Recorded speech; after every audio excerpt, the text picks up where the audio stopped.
Évidemment qu'il est, cette réponse sèche de la femme de Michel Barnier prise au dépourvu dans la rue. Après des semaines de suspens, le successeur de Gabriel Attal a enfin été révélé. Il s'agit de Michel Barnier. Âgé de 73 ans, l'ancien ministre de l'Agriculture de Nicolas Sarkozy va occuper le poste de Premier ministre. Il l'a chargé de constituer un gouvernement de rassemblement au service du pays et des Français, a précisé l'Élysée dans un communiqué de presse. Si l'homme politique a déjà une longue carrière à son actif, côté vie privée, il est marié à Isabelle Altmaier. Ensemble depuis 42 ans, ils filent le parfait amour et sont les heureux parents de 3 enfants.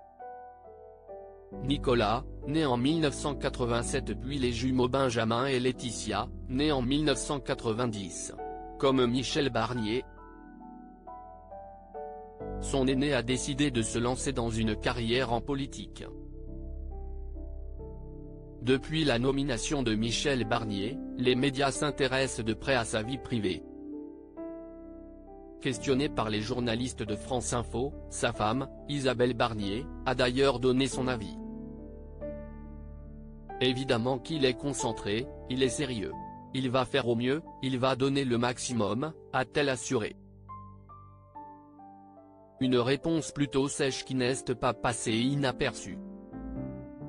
De son côté, son fils Nicolas Barnier demande régulièrement des conseils à son père. Depuis 2017, il officie en tant que collaborateur parlementaire d'un député LREM, Grégory Besson-Moreau. Alors qu'il était candidat aux européennes en 2019, il avait confié dans les colonnes du Figaro. Bien sûr, il m'arrive de lui demander conseil.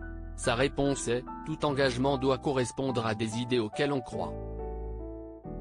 Comme Michel Barnier et son fils Nicolas, sa femme Isabelle Altmaier a aussi évolué dans l'univers politique.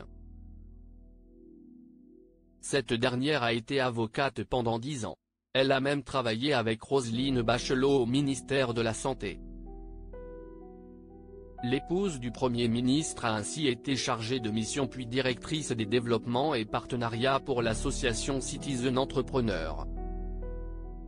Elle a ensuite été responsable de la communication et de la recherche de fonds pour la fondation La Vie au Grand Air.